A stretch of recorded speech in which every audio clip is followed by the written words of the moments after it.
Every design decision that we make um, has one goal in mind.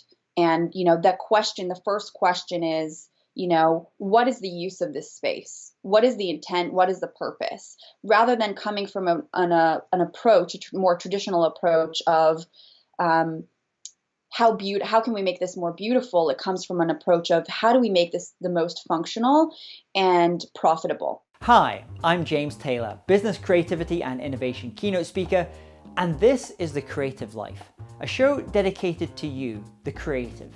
If you're looking for motivation, inspiration, and advice while at home, at work, or on your daily commute, then this show is for you. Each episode brings you a successful creative, whether that's an author, musician, entrepreneur, performer, designer, or thought leader. They'll share with you their journey, their successes, their failures, their creative process, and much, much more. You'll find show notes for this episode as well as free training on creativity over at jamestaylor.me. Enjoy this episode. Hey there, it's James Taylor, and I'm delighted today to welcome onto the show Liat Siegel. Liat Siegel is a trailblazing entrepreneur, a fearless mother of five, and the owner and founder of Hadar Interiors Inc. Liat and her team at Hadar Interiors work with businesses to brand their interiors and set themselves apart from the competition. She uses interior design to help her clients create a lasting impression so that their customers come back again and again. And it's my great pleasure to have Liat with us today. So welcome, Liat. Thank you so much for having me. It's a pleasure to be here. So share with everyone what's happening in your world just now. A lot. As an entrepreneur, it's all cylinders going 24/7. So we are finishing up a huge project right now in Brooklyn, in Sheepshead Bay. It was a complete transformation, and we're really excited to roll that out and roll out the pictures for that because it's going to be a great showcase of the commercial aspect of the business model aspect that we do, and how we create spaces that make an impact on everyone that they touch. So how did you get started into this world of interior design? Where did it all begin for you? It actually began about 9.5 years ago, 2 years into college. I was going for a major in architecture, and I love building. I love structural, so that's carried over a lot into the interior design aspect of things. I'm very, mechanically, technically based. And 2 years in, my husband and I got married, and he encouraged me already at that point to start my business. And Hadar Interiors was born. And it's just been a whirlwind of growth and creativity and expression of who I am. So I definitely want to talk about the impact that a place, the interior of a place can make and the building can make on creativity. But before I do that, you work with clients in a slightly different way. And one of the things that you talk about a lot is being quite data-driven and consumer-driven in your approach to design. Can you talk a little bit about how that works? Sure. So every design decision that we make has one goal in mind. And, that question, the first question is, what is the use of this space? What is the intent? What is the purpose? Rather than coming from an approach, a more traditional approach of how can we make this more beautiful? It comes from an approach of how do we make this the most functional and profitable?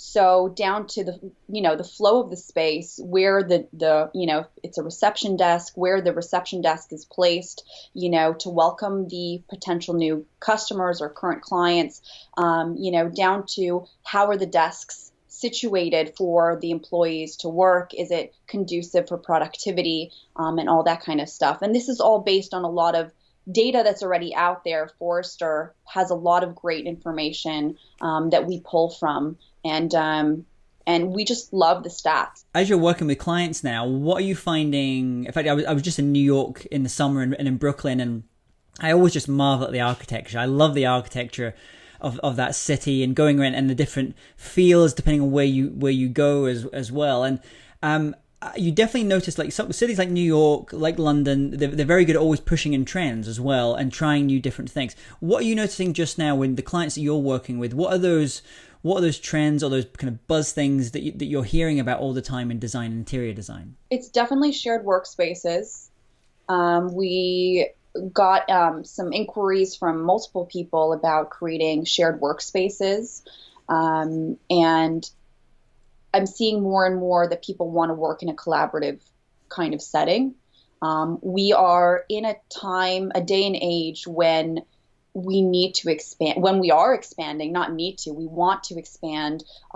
Technology is allowing us to connect together more easily from coast to coast and, across the world. And so we're wanting to interweave ourselves into the cultures of the world. And we're going to see more and more of that, more and more technology integration, more and more shared workspaces to help promote that growth. It's interesting. I was in Singapore speaking at an event recently, and I was in a building, and it kind of encapsulated what you were just talking about, that kind of more collaborative way of thinking, shared space. And so it had those areas in it which were definitely the work areas, like, head down. They were quieter spaces, more almost like slightly more closed off, more private spaces, let's say.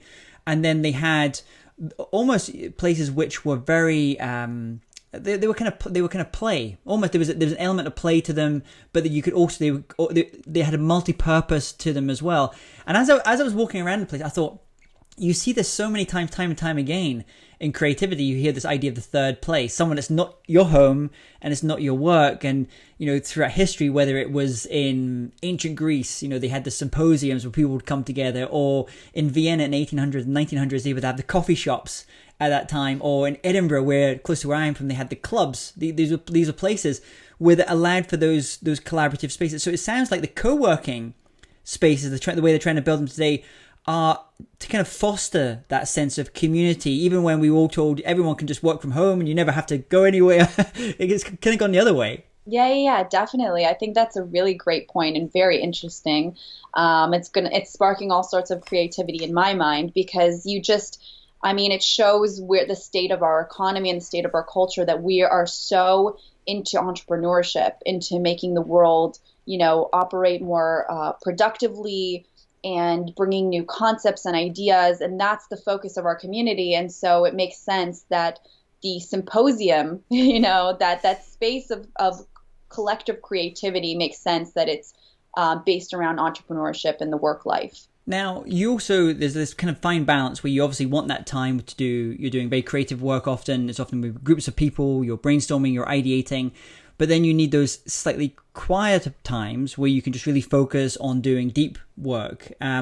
When you've been looking in terms of, because I know you're very data driven in this, and when you work with clients, are there things that you've been able to do in buildings in terms of ensuring that you really are able to raise the level of productivity overall in everyone that's having to use the space? So I think that where most people would go is back to the data or what's done already. We've been doing a lot of research into hotel interior design, because that's our next step for us, is hotel interior design. In fact, we just met with 10 or 11 hotels yesterday, and meeting with them and talking about our concept. But the one thing, that we see in the hotel industry that is kind of reflective of everything else that's going on in other industries, is that everybody's focused on what is the biggest player doing. This person just bought, this property for X million, and they just, bought this brand or took over, did an acquisition. And I'm more interested in the people and getting the data from the actual people that are using the space, because that's ever evolving.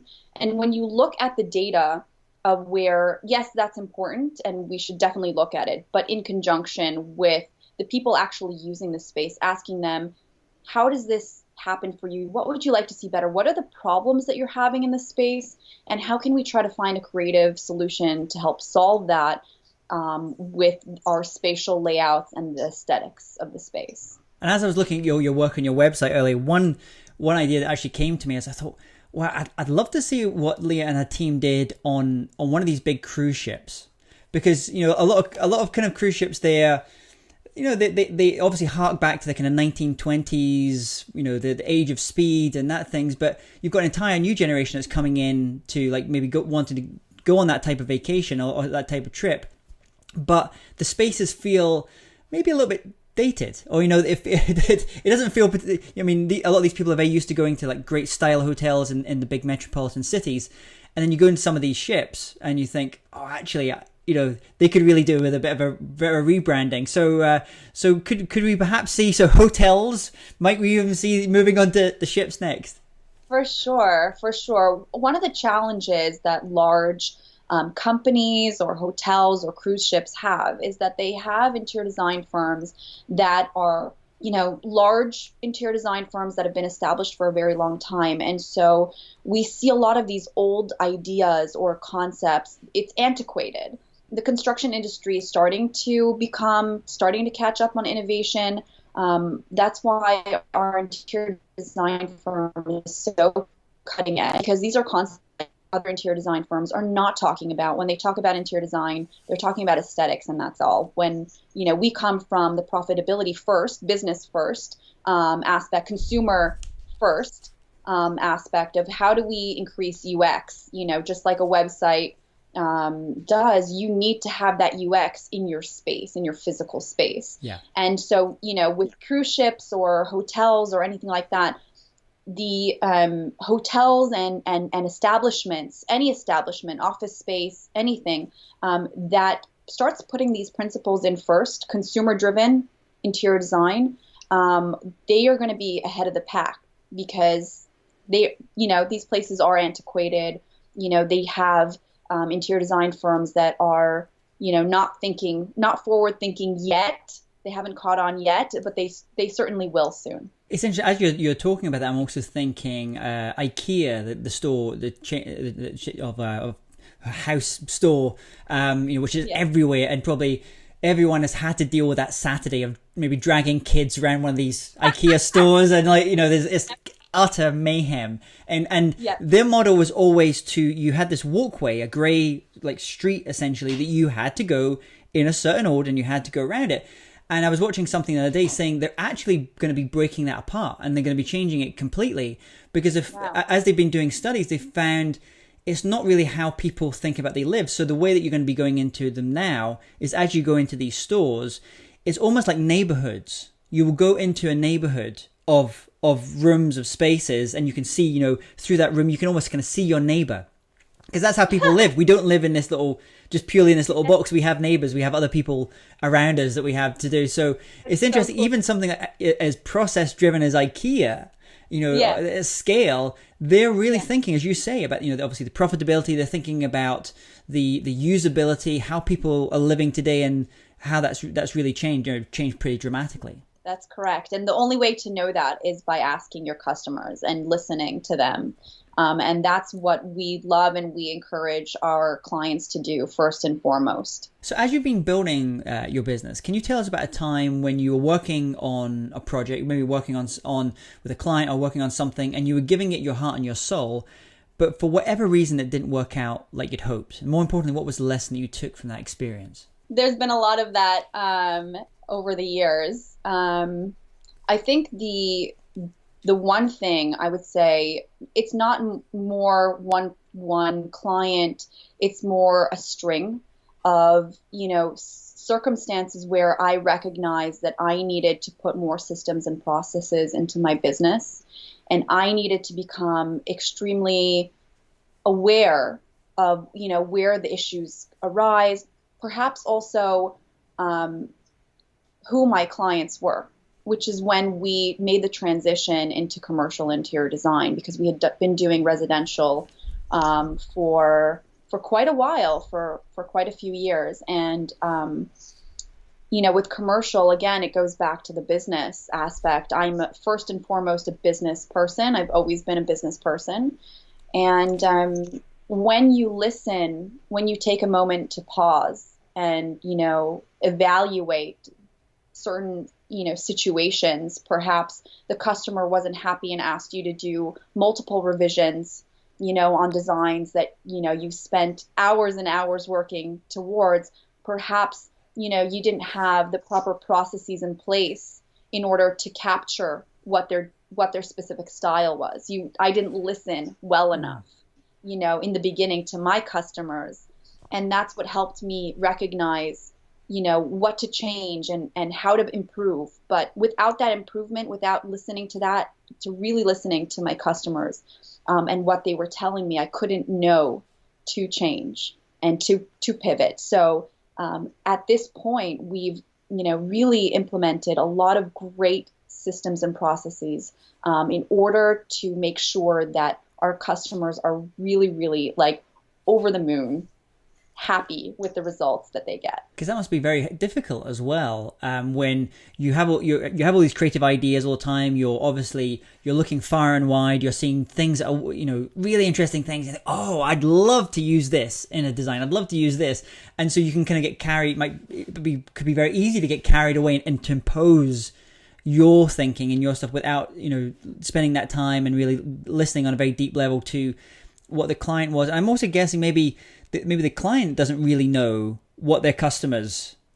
really want to experience as well. So you have to kind of go almost another level deeper. Correct. For our residential clients, oftentimes they don't know what their style is, and it's our job to help navigate them towards that. But they do. Everybody's, some people say, I don't have a style. Everybody has a style. It's just about, fine tuning and pulling that out. It could be, multiple styles meshed together as one. Is one of our residential clients now has this kind of chalet feel, but it's like industrial modern at the same time / chic, you know? Yeah. So it's all these different styles. And for our commercial clients, we set up the systems and the processes to be able to help them navigate what their clients, we do discovery sessions with them to help them get that data, ask their clients, survey their clients, their customers, their guests to find out what are they wanting, and to set that up so that, quarterly or yearly that is constantly something that's churning, that's not a one-time thing. You're constantly, how can I improve? How can I make it better? How can I improve your experience? And in places like offices, for example, or hotels where you're spending a lot of time, especially if you're business traveling, you're traveling around all the place, you're spending in different times, it's kind of pretty easy to hotels to become quite forgettable. And I think a lot of them seem to forget that we are these multisensory beings. It's not just sight that we're interested in. There's the touch, like certain fabrics. You want that touch of certain fabrics that are interesting, or the scents, the smells of a place which remind you of something, or even the taste of a place that has its own kind of thing. So a lot of the hotels they can often just focus just purely, okay, this is a box, this is the room, but the thing's there, without realizing that we're a bit more than that. What about as you've been building your business? Can you talk about a key aha moment, a light bulb moment in your career when you went, okay, this is the direction I want to go, or this is the type of work I want to do? You just made an important distinction in your work. Well, there have been two major ones, I would say. One was when I first really started taking Hadar Interiors very seriously. I've been doing interior design for, it's been 9.5, 10 years already. But 3.5 years ago, as my husband, I was trying to get my husband to start a business, and that was me with the business mind, trying to get him to start a business when I was the business person. And that was the light bulb moment when he was just like, I don't want to do this. You're making the phone calls, you're hustling, and I was like, I don't want to do your business either. I want to be an interior designer. And so I started really putting my all and really understanding business, learning everything that I could, taking courses, spending hours, even, 9 months pregnant. I, would be up all night learning everything that I could. And it really brought me to a point where I understand all the workings of a business. Of course, I'm always learning, but how to get clients consistently, how to provide a valuable service for them. And the second time was about, I think it's about 1.5 years now, when I realized that I was going to go more towards commercial spaces. I saw that I loved business so much, and that I could make such a bigger impact on commercial spaces and helping them really create a unique customer experience for their customers or guests. So let's talk about some tools and different things that you use now. If there was one tool that you find really useful, online tool or an app, that, for example, that you find very useful in the work that you do, what would that be? That would be Teamwork Projects. It's actually based out of Ireland. They are a project management app and software. They have chat like Slack. They have desk like Zendesk. And it's all integrated as one. And it's where we have our client portal, and we're able to give all of our deliverables, all of our messaging threads, all our links. Everything is housed in one neat, organized place, so that it always has access to it. And we have access, and it's not, when you have 10,000 emails, you're searching through, what did this person say about that? So this is the one tool that we could not live without. And even with our internal team, we use, to keep track of projects going on in business development. Fantastic. Like a single point of truth. And what about if you were to recommend one book to people, a book that you found maybe very inspiring, very useful as you've been building your business? What would that be? That would be The Law of Attraction from Esther and Jerry Hicks. It really, a big part of business is not just, who has the best strategy. Oftentimes it comes from mindset and what's going on for you internally. And we are oftentimes our biggest block. So this book specifically gives me a boost of energy and helps me focus on the positivity in life and all the good things that are coming our way. Now, talking about all the good things, if you to recommend one album or record, something that you feel maybe more people should listen to, or just is something that really inspires you just love to listen to, what would that be? Well, I have a playlist on YouTube. I can link that up for you. It's a power playlist. Is it a power ballad playlist, or is it actually a power? It just kind of gets you psyched up for the day? Yeah. I would say that, just listening to any kind of, again, like I would not recommend what's good for me for somebody else, but I would say that, whatever pumps you up and whatever gets you into the right mood and moving and dancing, in first thing in the morning should be your go-to. Fantastic. And I want you to imagine for a second that you wake up tomorrow morning and you have to start from scratch. So you've got all the skills, all the knowledge you've acquired over the years, but no one knows you. You know no one. You have to completely restart. What would you do? How would you restart things? Well, first I'd probably have a panic attack. It's taken a lot to get to where we are now. But I would, again, I keep on going back to this, assess the market, assess the needs of the market. That's the first thing that I didn't do enough of in the beginning, and that I really learned was the number one thing. I would assess where I went wrong, what brought me to the point where I, could not succeed in this certain specific aspect. And I would hope that I would not look at it as any kind of failure, but as, just the springboard for good things to come and a new fresh start. And I would definitely assess what the needs of the market are first and foremost, and how well my skills could integrate with that. And if people want to learn more about you, perhaps to reach out, maybe they've got a new office building that they're working on, or they're just looking for some great ideas in terms of interior design. Where's the best place for them to go and learn more about you?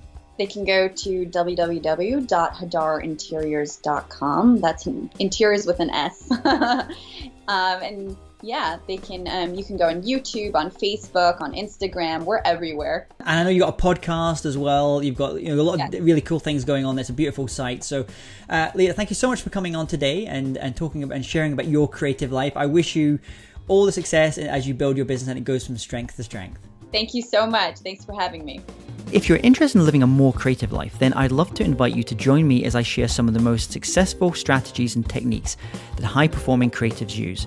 I put them all together in a free downloadable ebook that you can get by going to jamestaylor.me. That's jamestaylor.me to get your free downloadable ebook on creativity.